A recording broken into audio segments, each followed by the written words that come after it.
C'est parti. Attends, je perds mon écouteur. C'est parti. Bonjour et bienvenue dans Le manuel de la grande sœur. Oui, Le podcast où on parle de plein de sujets. Et il m'a Ouais. fallu juste 10 épisodes pour que j'apprenne enfin à prendre le rebondir. relais de l'introduction. Ça a pris du temps. Hein.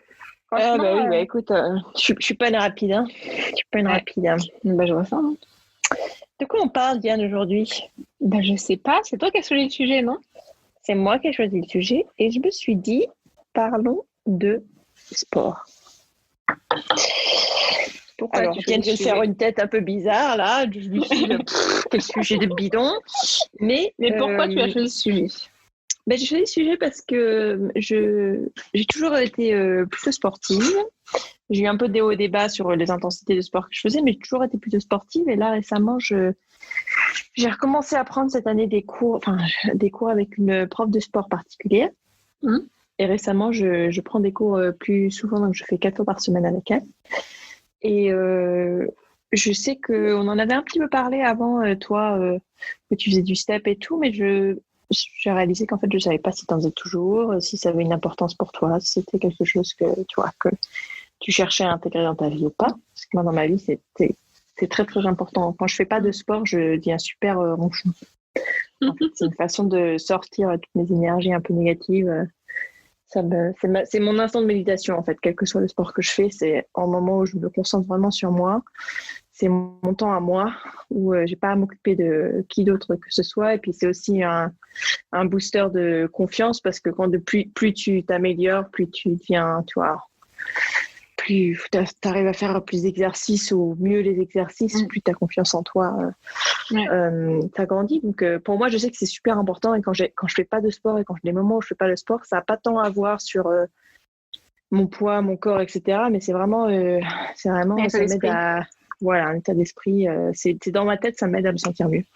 Et je ne pense pas qu'on en avait beaucoup parlé. Je sais pas, toi, quel est ton rapport à sport? Non, on n'a pas parlé.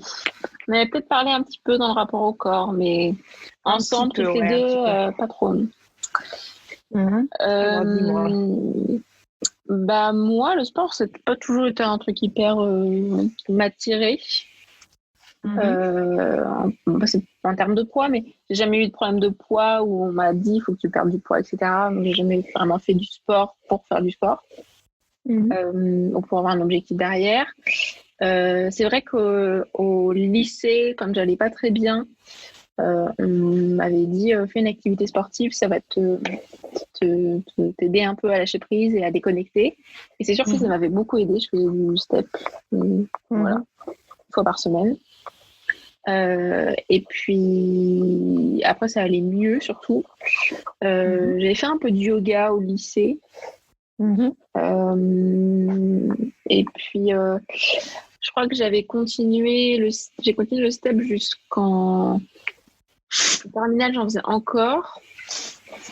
En première année de mon école, j'en faisais.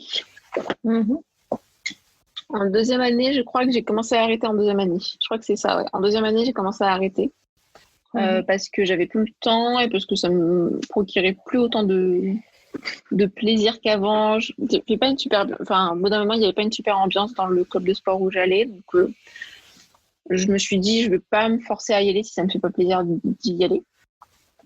Voilà. Et puis, dans ma dernière année d'école, j'ai fait de la calanétique.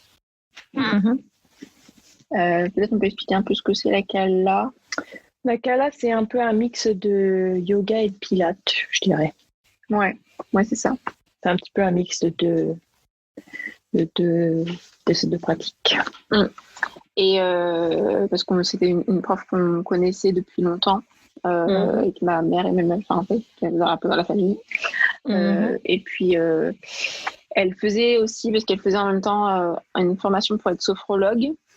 Donc, je faisais de temps en temps des séances de sophrologie avec elle, ce qui me permettait de respirer un peu, de lâcher prise sur pas mal de choses. Ce qui n'était pas une si mauvaise idée. Mais le sport, ça n'a jamais été genre un truc où je me disais, faut trop que t'en... ça n'a jamais été quelque chose... je me suis toujours dit, c'est bien d'en faire. Mais ça m'a jamais été genre... un truc hyper important pour moi d'en faire ou d'en pratiquer. Souvent, quand je viens à Londres chez toi, on en fait un petit peu, mais ça n'a jamais été genre quelque chose de important pour moi, dans ma vie, dans mon style de vie, dans mon lifestyle. Alors, mais je trouve, c'est marrant parce que tu parles de faire du step et de faire de la cala et tout ça dans des moments où tu avais besoin de. Tu vois que tu étais un peu stressée, tu avais besoin de lâcher prise et tout. Donc, c'est marrant que tu t'y tournes quand tu avais besoin d'aider à te détendre et à lâcher des trucs, mais que c'est pas. Du coup, c'est pas, t'en vois pas forcément l'importance ou la nécessité dans ta vie de tous les jours. Ouais. C'est marrant comme. Mais je crois que en fait, j'ai un peu besoin de. Quand j'ai allé au step, enfin, je faisais du step, c'était quand j'étais au lycée et j'avais genre, on habitait tout près du lycée, j'avais genre 10 minutes de marche pour aller au lycée. Enfin, 10-15 minutes de marche, donc c'était vraiment très très court et souvent j'entrais manger le midi et tout. Donc j'avais pas vraiment de sas de décompression entre la maison et le lycée. Et quand j'étais à mon école, c'est là où j'ai un peu plus arrêté d'en faire parce que j'avais plus de travail aussi. J'avais une trentaine de minutes de trajet en bus pour y aller, entre 30 et 35 minutes, donc c'était plus long. Et je me suis rendu compte maintenant, et même maintenant que je suis à Paris, j'ai 35 minutes, 40 minutes de métro. Et en fait, ça m'aide un peu à faire une décompression entre moi, je me réveille, je prends mon petit-déj, je m'habille et tout, et le travail, et même dans l'autre sens, ça m'aide en fait à faire un peu un sas de décompression, comme j'aime dire le matin. Moi, je fais des petites mises à jour. Quand je prends mon petit-déj, je fais une mise à jour. Quand je m'habille, je fais une mise à jour. Quand je me prépare, je me lave les dents, je fais une mise à jour. Et quand je suis dans le métro, je fais aussi une mise à jour. Et je crois que peut-être je vais dire ça et dans 2 mois, je referai du sport et voilà.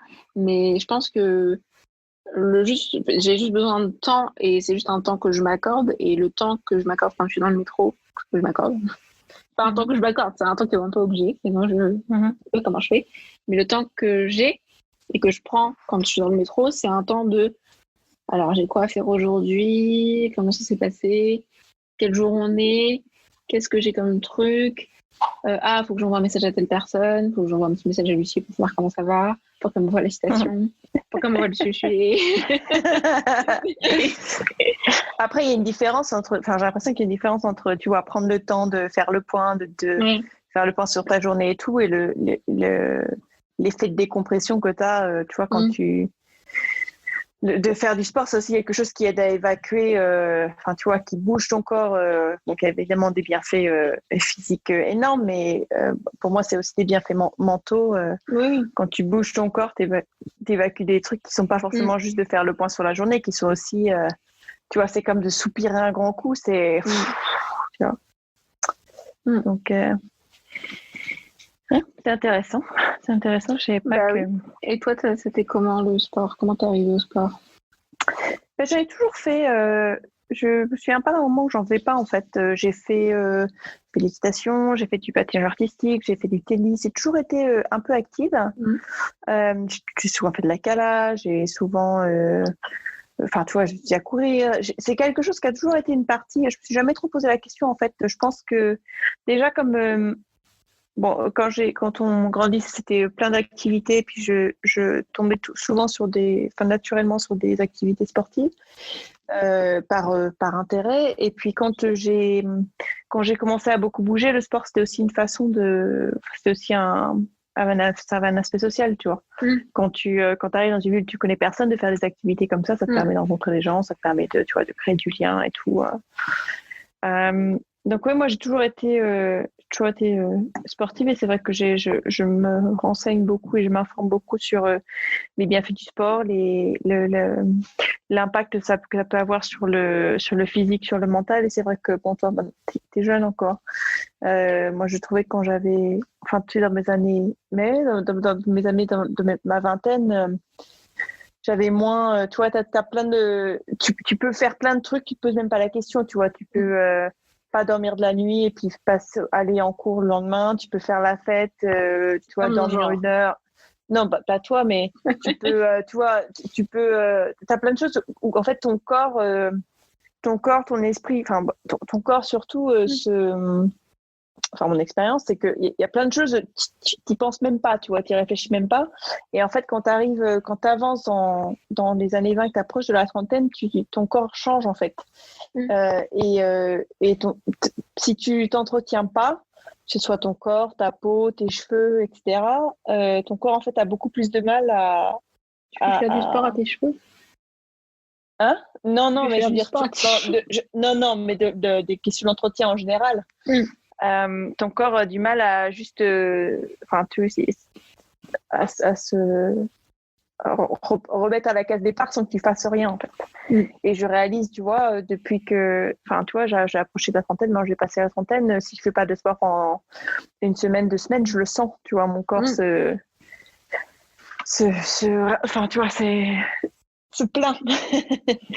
Donc c'est quelque chose que j'aurais bien voulu, tu vois, sur lequel j'aurais bien voulu aussi être plus informée. J'ai toujours fait du sport parce que j'aimais ça, mais j'aurais bien aimé être plus informée quand j'étais plus jeune de l'importance que ça a d'entretenir ton corps, parce que quand t'es jeune, tu n'y réfléchis pas, et quand tu vieillis, il faut s'entretenir, quoi. Et tu penses que ton rapport au sport, il a changé quand tu as changé ton alimentation? Oui, tout à fait, parce que mon changement d'alimentation, c'était au début, c'était pas forcément volontaire, c'était plus parce que j'ai rencontré Anouk et puis qui cuisinait beaucoup. Mais quand je suis devenue végétarienne, en fait, il y a beaucoup de choses qu'on avait parlé, de problèmes de digestion, de peau, etc., de migraines, de cauchemars, qui en fait ont disparu avec mon changement de régime alimentaire.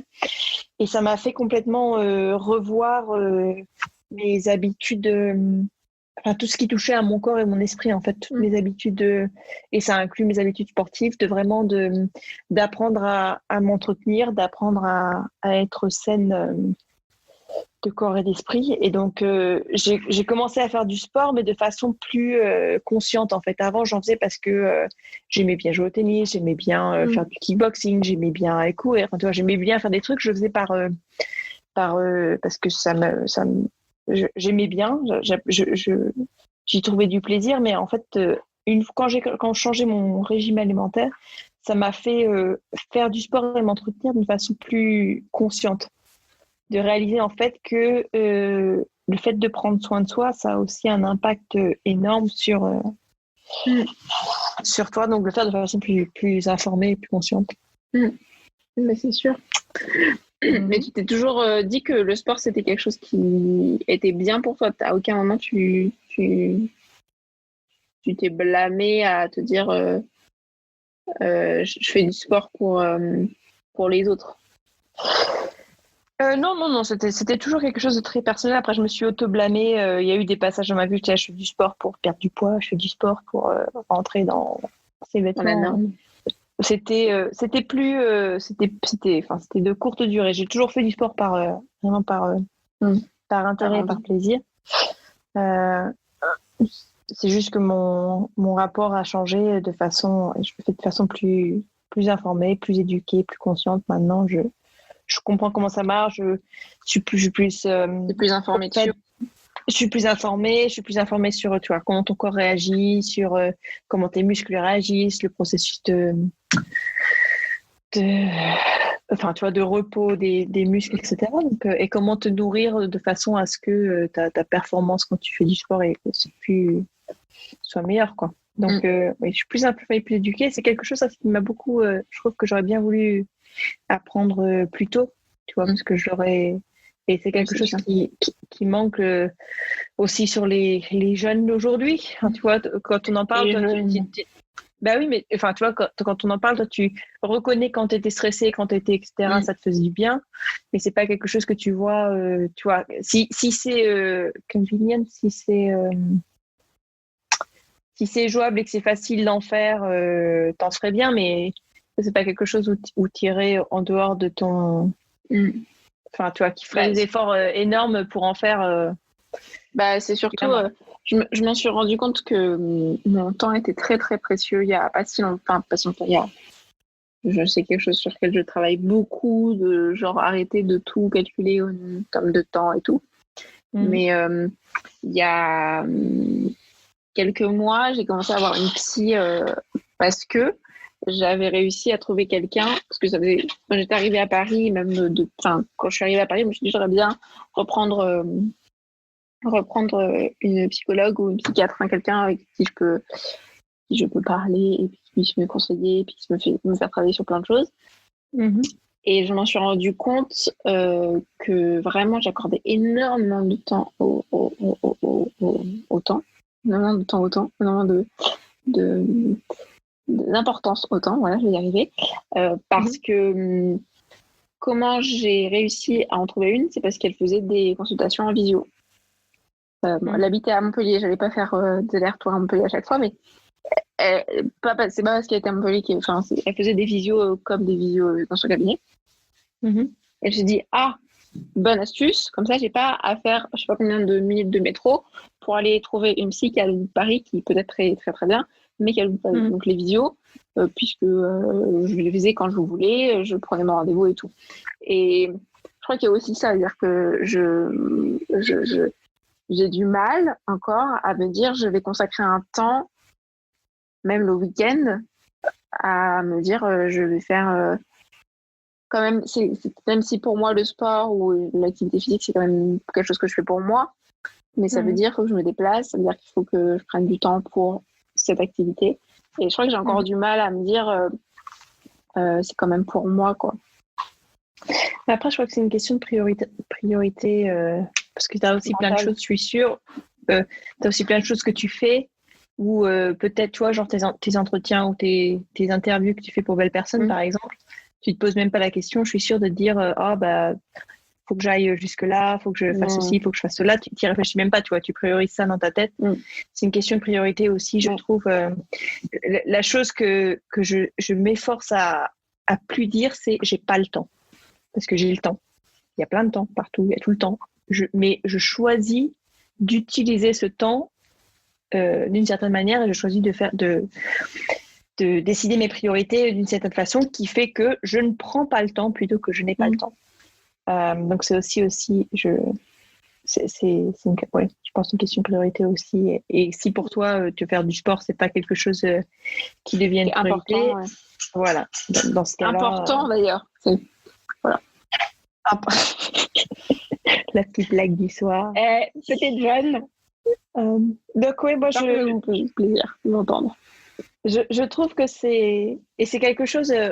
Moi, mon rapport au sport, tu vois, quand on était par exemple au collège, au lycée, quand les cours de sport, c'était un truc, mais c'est à te dégoûter du sport, tu vois. C'est vraiment un truc.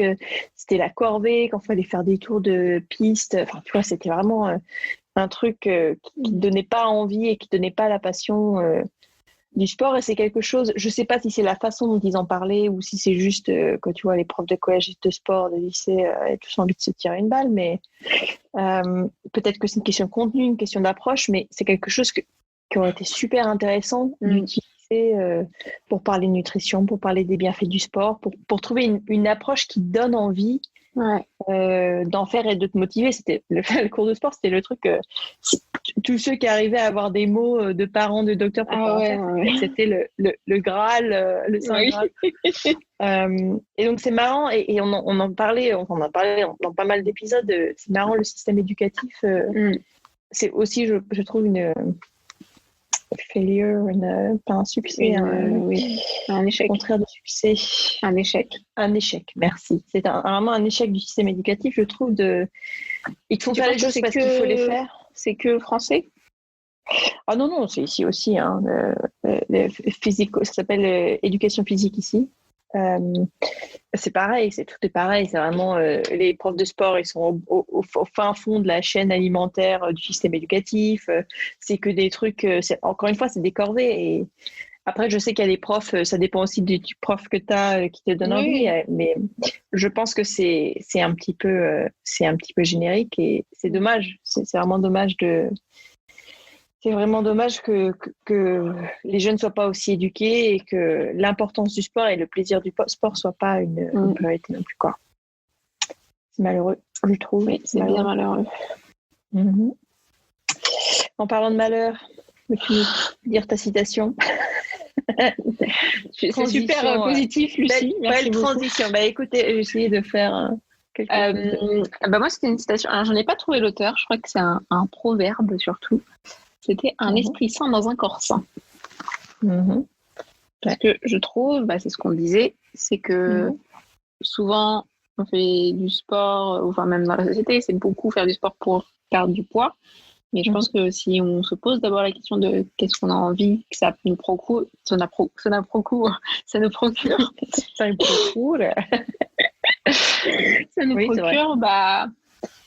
faut quand même avoir un esprit sain dans un corps sain de soi, être en accord avec soi-même, je crois, je dirais. Oui, je suis tout à fait d'accord. Et j'ajouterais, juste pour finir, que c'est quelque chose, il faut en faire un plaisir en fait. Comme tout, pour que ça devienne une priorité, il faut en faire quelque chose de sain et de positif. Il ne faut pas se dire faut que j'aille courir parce qu'il faut que je perde du poids.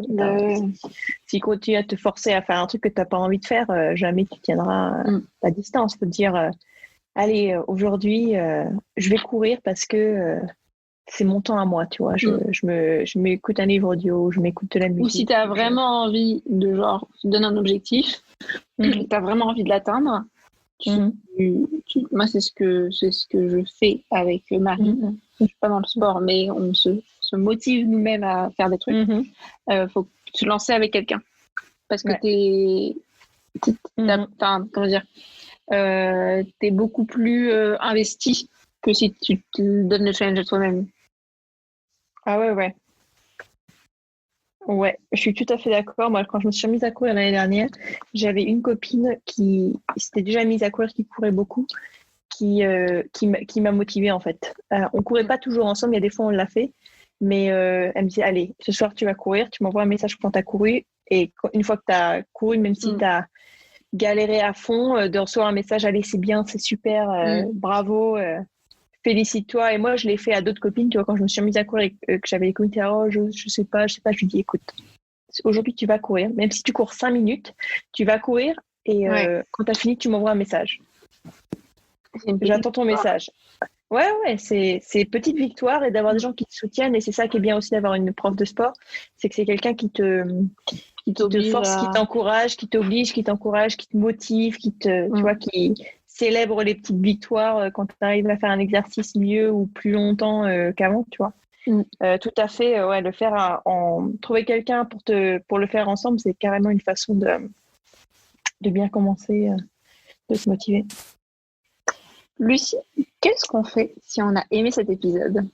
On nous met des petites étoiles, on nous met des petits commentaires et surtout, on se trouve un rapport positif au sport. Et si besoin, on se trouve un copain ou une copine pour aller faire du sport ensemble et s'entre-motiver. Pour se motiver dans la vie. Si vous avez aimé cet épisode, vous pouvez aussi venir nous suivre sur Instagram. Alors, on a eu un petit fail cette semaine.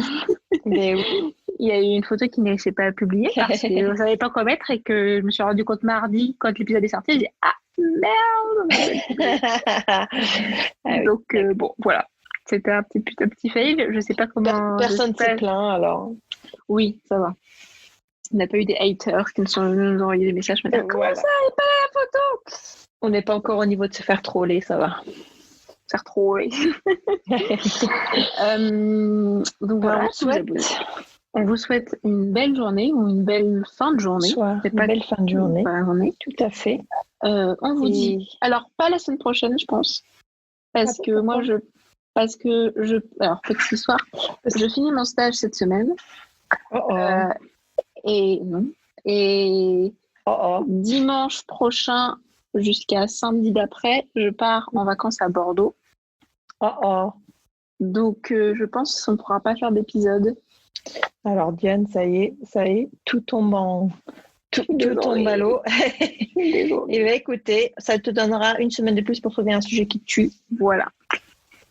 Donc, on vous dit à dans 2 semaines. Profitez la semaine prochaine pour rattraper les épisodes que vous n'avez pas écoutés, si vous ne les avez pas écoutés. Et on vous souhaite à tous une belle fin de journée. Salut! Salut!